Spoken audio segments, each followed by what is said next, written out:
நாம் தேவனுக்கு செய்ய வேண்டிய மரியாதையும் கனத்தையும் கரெக்டாக செய்தோம்னா ஆண்டவர் சொல்கிறார், இருதயத்தில் நினைக்கிற நினைவை கூட சரி பண்ணிடுறாராம். அல்லேலூயா. உன் மனசில் நினைக்கிறேன் பாரு, நினச்சேன் சார், கேட்கல கூட இல்லை, ஜபம் கூட பண்ணல சார், உபவாசம் இல்லை, அழுவில் ஜபம் பண்ணல, எதுவுமே பண்ணல சார், சும்மா மனசில் நினச்சி ஆண்டவர் செஞ்சுட்டார் சார். அப்போ மனசில் நினைக்கிறதுக்கு கூட தேவன் என்ன பண்ணிடுறாரு, செஞ்சிடுறாரு. அல்லேலூயா. ஆனால் சில நேரத்தில் ஜபமாக பண்ணி அவன் கேட்க மாட்டேன், ஏன்னா லீவ் விட்டுறாரு. அன்றைக்கி நம்ம போய் ஜபத்தில் வரும்போது அவர் வர மாட்டேன்றார், லீவ் விட்டுறாரு. கர்த்தர் நல்லவர். அதனால தான் சொல்கிறேன், நாம் அவருக்கு செய்ய வேண்டிய கனத்தையும் மரியாதையும் செலுத்தினா நமக்கு இன்னது தேவை என்று உங்கள் பரமபிதா அறிந்திருக்கிறார். நாம் வேண்டிக் கொள்றதுக்கு முன்னாலேயே நம்மளுக்கு இன்னது தேவைன்னு அவர் அறிந்திருக்கிறார். அப்போ நம்ம வேண்டிக் கொள்ள வேண்டிய அவசியமே இல்லை. அவருக்கு செலுத்த வேண்டிய மரியாதையை கரெக்டாக நாம் செலுத்தினா நமக்கு நடக்க வேண்டிய எல்லாமே கரெக்டாக நடக்கும். அல்லேலூயா.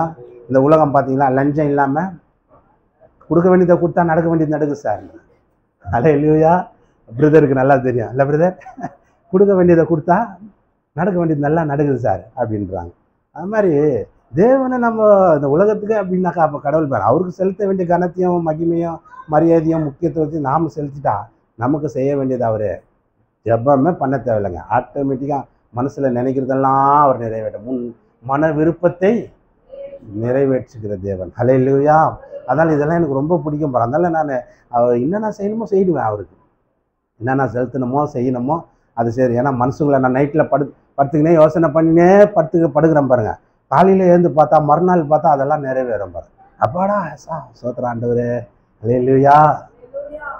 அந்த மாதிரி காரியங்கள் இருக்குது. அதனால தான் சொல்கிறேன், நாம் தேவனை எந்த அளவுக்கு நாம் அவருக்கு ரெஸ்பெக்ட் பண்ணுறோமோ, எந்த அளவுக்கு நாம் அவரை கனம் பண்ணுறோமோ அந்த அளவுக்கு அவர் நம்மளை கனம் பண்ண. நம்ம ஆசைட்டை பண்ணிகிட்டே இருந்தோம்னு வச்சுக்க கனஈனப்பட்டு போவோம் அப்படின்னு வேதவசனம் சொல்லுது. அதனால் நீ ஜெபிக்கும் போது உனக்கு லீவ் விட்டுறாரு. அன்றைக்கி தான் உனக்கு கஷ்டம். ஆண்டவர் வேலை வேணும்னு போவேன், ஜெபமாக பண்ணிட்டு இந்த இன்டர்வியூவில் நான் பாஸ் ஆகணும்னு போவேன், அன்றைக்கி ஃபெயிலு. ஏன் ஆண்டவர் வரல, லீவ் விட்டார் உனக்கு.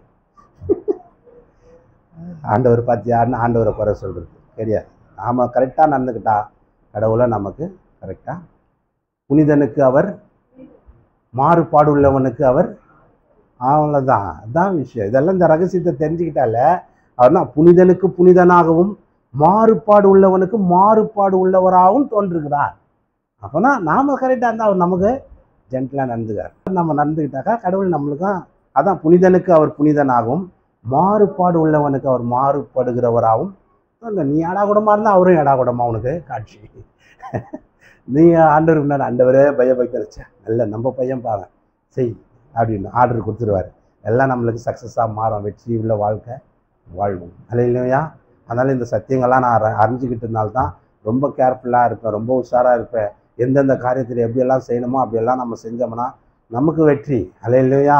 சாத்தானை ஈஸியாக ஜெயிச்சிடலாம். நான் ரொம்ப நிறைய தடவை ரொம்ப வெற்றி மேலே வெற்றி அதிகமாக எடுத்திருக்கிறேன். ஏன்னா இந்த மாதிரி சவாலான காரியங்கள்லாம் பெரிய ஜெயம் எடுத்திருக்கிறேன் பாருங்க. சவால் சவால் சவால்னு ஏன்னா ஆண்டவர் ரொம்ப ஜபமாக பண்ணுறான், ஆனால் தோல்வியாக இருக்குது, என்ன காரணம் அப்படின்னு நான் அடிக்கடிக்கு லீவ் விடுறதுனால தான். ஏன்னா அப்பப்போ வேலைக்கு போயிடுவோம் பாருங்கள். ஞாயிற்றுக்கிழமை எனக்கு ட்ரிபிள் சம்பளம் தருவாங்க. டபுள் கூட இல்லை, ட்ரிபிள். அல்லேலூயா.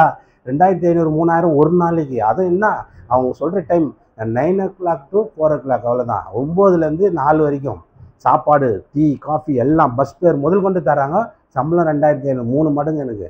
அப்போ நான் யோசிப்பேன், ஆண்டவரே இன்றைக்கி ஒரு நாள் என்னை மன்னியும் ஆண்டவரே. ஞாயிற்றுக்கிழமைனா ஒரு ஜபத்தை, மன்னிப்பு ஜபத்தை, ஆண்டவரே என் மேலே கிருபையாக இருங்கன்னு போய் வேலையும் கஷ்டப்பட்டு ஒன்றும் இல்லை, ஈஸியாக இருக்கும். அப்போ தான் நினைப்போம் உட்காந்து, பிசாசு நம்மளை டைவெர்ட் பண்ணுறதுக்காகவே ஒரு நாள் சம்பளத்தை கூட காசு கொடுத்துப்பா இவனை வேலைக்கு கூப்பிட்டா வரானான்னு பார்க்கலான்னு. அப்புறம் பார்த்தாக்கா ஒரு நாள் படுத்துன்னு இருக்கிறேன், பிசாசு ஆண்டவர்கிட்ட பேசுகிறான். எனக்கு அப்படியே தெரியுது அந்த தரிசனமாக. என்ன பார்த்தியா ஆண்டவரே, உம்மை முழு உள்ளத்தோடு ஆராதிப்பேன். நான் 2500 ரூபாய் கொஞ்சம் காசை காட்டினேன். உன்னை விட்டுட்டு ஆராதிக்கிறத விட்டுட்டு துதிக்கிறத விட்டுட்டு ஓய்வு நாளில் உன்னை கும்புறதை விட்டுப்புட்டு அவன் வேலைக்கு போயிட்டான். அப்போ எதை பார்க்குறான் அவன், பார்த்துக்க ஆண்டவரேன்றான். அப்போ தான் எனக்கு ஐயோ என்னடா அப்படி வருது ஒரு தரிசனம் சொல்லி துடிச்சு முடிச்சு ஏந்தான் பாருங்க. அப்போ பிசாசு நம்மள என்ன பண்ணுறான், திசை திருப்பிட்டு ஆண்டவர்கிட்ட நம்மளை குறைச்ச பாரு இவனெல்லாம் நீ நம்பின்னு கிடக்குற பாரு. இல்லையா இவன் ஆனால் வாயில தான் பாடின்னு இருக்கிறான், உதட்டில் தான் உன்னை கனம் பண்ணுறான், உள்ளத்தில் தூரமாகறான் இவன். அப்புறம் 2500 காட்டினேன், வந்துட்டான் பாரு வேலைக்கு. அப்படியே அந்த தரிசனத்தை பார்த்து ஏன்ட்டு உக்காந்தோம் பாருங்க, பெஜாராயிட்டா. ஐயோ இப்படி தான் குறை சொல்கிறான் பழகுது நம்மளை பிசாசு. நம்மளை திசை திருப்பிட்டு நம்மளை பற்றி அங்கே என்ன பண்ணுவான்?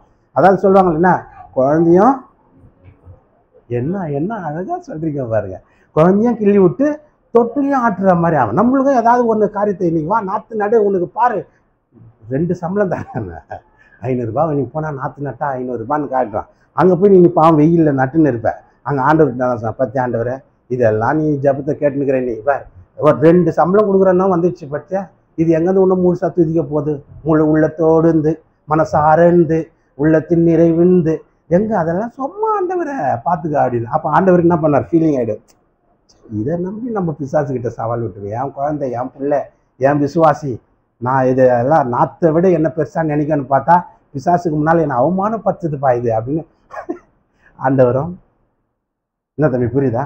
ஆண்டவரும் ஃபீல் பண்ணார். அட பாவிட்டு இன்னும் உயர்த்தி நான் பிசாசுக்கிட்ட சவால் விட்டுருந்தா அவன் காட்டினான்னு சொல்லி நாற்று நட போயிட்டு அவன் முன்னாடி என்னை அசிங்கப்படுத்திட்டு கறி பூசிட்டியே மூஞ்சில அப்படின்னு. அதனால தான் சில நேரத்தில் பிசாசு ஆண்டவரை உங்களை வாதிக்கிறேன் நம்ம தான் ஆண்டவரை கம்முன்னு டேக் கேர்ன்னுவார். பிசாசு கையில் ஒப்பு கொடுத்தார், டேக் கேர். பவுல் சொல்லுவார், ஒரு தடவை புத்தி சொல்வேன், அப்படி சொல்லி நீ கேட்கலன்னா சாத்தாங்காயில் ஒப்பு கொடுத்துருவேன்றார் பவுல் சொல்கிறார். நீங்கள் வேணால் வாசிச்சு பாருங்க, ஒரு 2-3 தடவை உனக்கு புத்தி பற்றி சொல்லுவோம், நீ கேட்கலையா ஆண்டவரை சாத்தாங்காயில் இவனை கொடுக்குறேன், அவன் வந்து பெருட்டி ஊர்த்தி வாட்டி வதுக்கும் போது அப்போ தான் அப்பாடா கர்த்தாவே அல்லேலூயா கர்த்தர் நல்லவர் என்பதை ருசித்துப்பார். அவர் மேலே நம்பிக்கையாக இருக்கிற மனுஷன் பாக்கியவான் ஆண்டவர் சொன்னார். கர்த்தர் பெரியவர். ஒரு வீட்டுக்கு போயிருந்த பாருங்க, பயங்கர ஜுரம் அது இதுன்னு சொல்லி ஆஸ்பத்திரி கூட்டிட்டு போயிடும், எக்கச்சக்க பணம் செலவு, ஸ்கேன் எடு அது எடு ரத்தம் டெஸ்ட் எடுன்னு எல்லாத்தையும் எடுத்துக்கிறான். ப்ரைவேட் ஆஸ்பத்திரி போனால் சொல்லவே தேவையில்லை, தீட்டி எடுத்துருவாங்க. அவங்களுக்கு அதுதான் வேண்டின்னு இருப்பாங்க, அவங்க ஆண்டவரே இன்றைக்கி ஒரு கேஸ் வரட்டும், இன்றைக்கி பேஷண்ட் வரட்டும் அப்படின்னு அவங்களுக்கு ஜபம். அது அலையில் செருப்பு தைக்கிறவனுக்கு அவன் ஒரு ஜபம் போடுவான், நான் செருப்பு அறந்து யாருன்னா வரட்டும் ஆண்டவரை இன்றைக்கி எல்லாம், அவனுக்கு அதுதான் தொழில். பாருங்க எல்லாருக்கும் சரி பண்ணுறாரு கடவுள், அவங்களுக்கு ஒரு காரியத்தை செஞ்சிடுறாரு. பஞ்சர் ஓட்டுறவன் ஆண்டவர், அதாவது வீலில் பஞ்சர் ஆணி குத்தி பஞ்சராகி வரணும் ஆண்டவர், அவன் நிம்மதியாக எங்கேயோ போயின்னு இருப்பான் வண்டி எடுத்துக்கின்னு, அவனுக்கு ஒரு பஞ்சர், அவன் தள்ளின்னு போய், ஏன்னா பஞ்சர்காரனும் பொழிக்கணும் இல்லையா? கடவுள் பாருங்கள் எல்லாத்தையும் சரி கட்டுறாரு. நான் யோசிப்பேன், பஞ்சர்காரன் என்ன பண்ணுறான் ஜபம்? உண்மையிலே சொல்கிறேன், பஞ்சர்காரன் பண்ண ஜபத்தை நான் சொல்கிறேன் பாருங்கள், ஏன்னா அவர் என் நண்பர் தான். ஆண்டவரே இன்னைக்கு ஒரு 4-5 வண்டியாவது வந்தால் நல்லா இருக்கும்,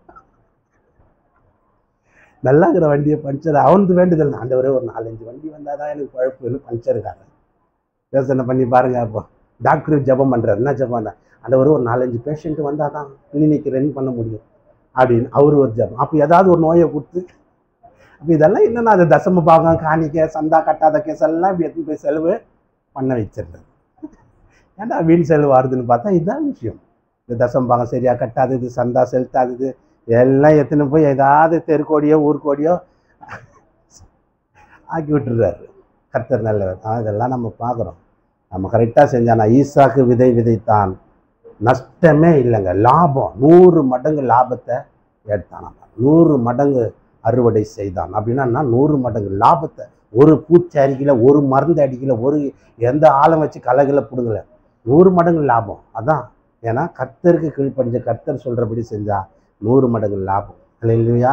எந்த நஷ்டமும் இல்லை, எந்த சேதமும் இல்லை, போய் சேர வேண்டிய காரியங்கள் இடங்கள் எல்லாத்தையும் போய் அழகாக சேர்ந்து முடிக்கும். கர்த்தர் நல்லவர். அல்லேலூயா ஸ்தோத்திரம். ஒருத்தர் சொல்கிறேன் பாருங்கள், ஆண்டு காலையில் எழுந்து ஜபமாக பண்ணாமல் போயிட்டுக்கிறேன். ஐயோ டைம் ஆச்சு. அதே ஜபம் பண்ணாயா? டைம் ஆச்சு. இது ஆண்டவர் இன்னைக்கு ஒரு நாள் ஆண்டவரே என்னை மன்னிச்சிடு, அப்படியே ஆண்டவரே என்ன மன்னிச்சிடு, டைம் ஆயிடுச்சு, நான் லேட்டாக ஏஞ்சிட்டேன்னு சொல்லிட்டு ஜபமாக பண்ணல. குளிச்சாரு, ரெடி ஆனார், வண்டி எடுத்துன்னு கார் எடுத்துன்னு போயிட்டார். போனால் போகிற வழியில் பார்த்தா பின்னாடி வீல் பஞ்சர். அவர் ஆடிக்கினே போது வண்டி, என்னடா ஆண்டி ஆடுதுன்னு ஓரமாக நிறுத்தி பார்த்தா பின்னாடி இல்லை. அதுக்கப்புறம் பஞ்சர் கிடைக்கும், அவர் எடுக்கும், ரொம்ப தூரம் ஆகி அதுக்கப்புறம் பஞ்சர் கடைக்காரனை கூப்பிட்டுன்னு வந்து இந்த வீலை கட்டி அவன் சொல்லிட்டான் டயரே மாற்றணும், போயிடுச்சு. உக்கார வச்சிட்டான், டயர் கிடைக்கல. அதுக்கப்புறம் இந்த வண்டியை மாற்றணும், ஸ்டெப்னியும் சரியில்லை. கடைசியில் பார்த்தீங்கன்னா அவருக்கு 1/2 நாள் அங்கேயே உக்காந்துட்டாரு, வேலைக்கு போன அடியார், என்னால் வர முடியல, வண்டி போயிடுச்சு, 6 நாள் போயிடுச்சு. ஏன் ஆண்டவர் எனக்கு இவ்வளோ கஷ்டம்னு அங்கே போய் கேட்குறாரு. ஐ எம் சாரி, என்னை மன்னிச்சிருப்பான்ற ஆண்டவர். நீ அங்கே ஜபம் பண்ண சொல்லும் போது என்ன சொன்னேன், ஆண்டவரே டைம் ஆயிடுச்சு என்னை மன்னிச்சிருந்தேன். இப்போ இங்கே பஞ்சர் ஆயிடுச்சு. இவன் கேட்குறான், ஏன் ஆண்டவரே என்னை மன்னிச்சிரு, நான் என்ன பண்ணுறது? அப்பா அவங்க வந்து உட்காந்து ஜெபம் பண்ணுறாங்க, டயர் கிடைக்கணுன்னு. என் கூடு போய் சேரணும், டயர் இல்லை, காசும் அதிகமாக கேட்குறானுங்க, அந்த சைஸ் டயரும் கிடைக்கல, வரணும், லேட்டாக. ஆண்டவரே எப்படி ஆள் நான் வீடு போய் சேரணும்னு சொல்லி அங்கே உக்காந்து, எங்கே ரோட்டில் உட்காந்து ஜெபம் பண்ண. வீட்டில் உட்காந்து ஜெபம் பண்ணியிருந்தாலும் ஒழுங்காக போயிருக்கலாம். நேரம் இல்லைன்னார். என்ன இல்லை, நேரம் இல்லைன்னார். அங்கே போய் ரோட்டில் உட்காந்து ஜெபம் பண்ண. ஆண்டவரே நான் மன்னிச்சிருங்க, ஜெபிக்காமல் வந்துட்டேன் ஆண்டவரே, இவ்வளோ கஷ்டமாயிடுச்சு, இங்கே வந்து இவ்வளோ கஷ்டத்தை படுறேன்னு சொல்லி பசியில் தாகத்தில் உக்காந்துக்குன்னு ஜெபம் பண்ணுறேன். அதுக்கப்புறம் அந்த பஞ்சர் கடைக்காரன் அந்த ஸ்டெப்னையும் கொஞ்சம் அட்ஜஸ்ட் பண்ணி காற்றடிச்சு போட்டு அனுப்பினான். எங்கன்னா போய் மாற்றிக்க போயா அப்படின்னு. அப்புறம் பொறுமையாக ஓட்டுன்னு வந்து வீடை சேர்ந்து அப்புறம் ஆண்டவர்கிட்ட ஜெபம் பண்ணுறேன். ஆண்டவரே தப்பு தான், நான் செஞ்சுட்டேன். பாருங்க, போதிக்கும் போது உணராதுவேன், பாதிக்கப்படும் போது உணர்வான். இதுதான் விஷயம். அதனால தான் நம்ம சொல்கிறோம், ஆண்டவருக்கு நம்ம இம்பார்ட்டன்ட் கொடுத்தா வழியில் ஏங்க பஞ்சர் ஆக போகுது. ஆண்டவர் உன்னை காக்கும்படி உன் பாதம் கல்லில் இடராதபடி தூதர்களுக்கு, அவங்க வந்து உன் காலை பாதத்தை அழகாக தூக்கின்னு போவாங்களாம். தேவ தூதர்கள் உன் காலை அழகாக தூக்கின்னு போவாங்களாம். கால் இடராதபடி, உன் டயர் பஞ்சர் ஆகாதபடி அவங்க அழகாக காப்பாங்க. இந்த வசனம்லாம் நம்ம புரிஞ்சுக்கிட்டோம்னா நிச்சயமாக என்னதான் வேலை இருந்தாலும் போய் முதல்ல சாமி ரூமில் உக்காந்துட வேண்டியது தான் ஆண்டவர்கிட்ட. கர்த்தர் நல்லவர், ஆமென். அதனால் ஆண்டவருக்கு முக்கியத்துவம் கொடுங்க. அப்போ தான் வாழ்க்கையில் நம்ம வெற்றி மேலே வெற்றி பெறுவோம். இல்லைனா ஏன் ஆண்டவரை, எதுக்கு எனக்கு மட்டும், ஏன் இவ்வளோ பிரச்சனை, ஏன் கஷ்டம், இப்படியே நினச்சி நொந்து போனவங்க நிறைய பேர் அவங்க வாழ்க்கையில் பாதிக்கப்பட்டிருக்கிறாங்க. இல்லையா? போன வாரம் கூட பாருங்கள், ஒரு வீடியோ ஒன்று போட்டேன். ஒரு ஆயா பிளாட்பாரத்தில் படுக்குது, ரோட்டில் படுத்துன்னு கிடக்குது ஒரு பாட்டி அம்மா. அந்த அம்மா பேருன்னா எலிசபெத்து. எலிசபெத் யார்? ஒரு பெரிய ராணி. ராணியோட பேரை இவங்க வச்சுக்கின்னு பிளாட்பாரத்தில் இருக்கிறாங்க. அவங்களுக்கு எந்த வசதியும் இல்லை, எந்த இடமும் இல்லை, ரோட்டில் படுத்துக்கிறாங்க. ஆனால் அவங்க நம்பிக்கை என்ன? ஏசப்பா. ஏசப்பாவை பார்த்தா இவ்வளோ பெருசாகிறார், வானத்தையும் பூமியும் கொள்ளளவு இல்லாத ஒரு அப்படின்னு அவங்களுக்கு காட்சி. நான் நினச்சினேன், அந்த ஆயாக்கெல்லாம் காட்சி கொடுக்குறேன் ஆண்டவரே, எங்கள் ஊர் ஜனங்களுக்கு ஒரு காட்சி கொடுத்தீங்கன்னா ஜனங்க எல்லாம் ரெடியாக சரியாயிடுங்க. அந்த ஆயா சொல்லுது கம்பீரமாக, எது இருந்தாலும் இல்லைனாலும் கர்த்தரை கெட்டியாக பிடிச்சிருக்குது பாருங்க. அதுதான் விஷயம். பாதி ராத்திரிலன்னா கூட ஒரு ஆள் தட்டி எழுப்பி பாய் பெட்ஷீட்டு சாப்பாடு எல்லாத்தையும் கொடுக்குறான். கர்த்தர் ஏதாவது ஒரு ரூட்டில் ஏதாவது யார் மூலியமாக அது உதவியை கொண்டாந்து சேர்த்துறாரு. அந்த ஆயா வேலைக்கு போல, சம்பாதிக்கல, எதுவும் பண்ணல, உக்காந்த இடத்துல ஆண்டவரை துதிக்குது. பாய் பெட்ஷீட்டு தலைக்காணி சோறு எல்லாம் வருது. அல்லேலூயா. இதாங்க எலியா எங்கேயோ போய் சூரிய செடியில் படுத்துன்னு கிடக்குறான். காகத்தின் மூலமாக காலையும் மாலையும் இறைச்சியும் அப்பமும் ரொட்டியும் கறியும். அப்போ பாரு, கறி ரோல், ரொட்டி ரோல்லெல்லாம் வந்துக்குது அவனுக்கு. சிக்கன் ரோல்ன்ற மாதிரி அவன் சாப்பிட்டுக்கிறான். 2 வேளையும் கறி சாப்பிட்டுக்கிறான் பாருங்க. யோசனை பண்ணது தான். தேவனை நாம் தேடும் போது நிச்சயமாக தேவன் நம்மளுடைய எல்லா தேவைகளையும் பூர்த்தி செய்ய வல்லவராக இருக்கிறார். அல்லேலூயா. ஒரு சின்ன ஜெபம் செய்வோம் எல்லாருக்கும்.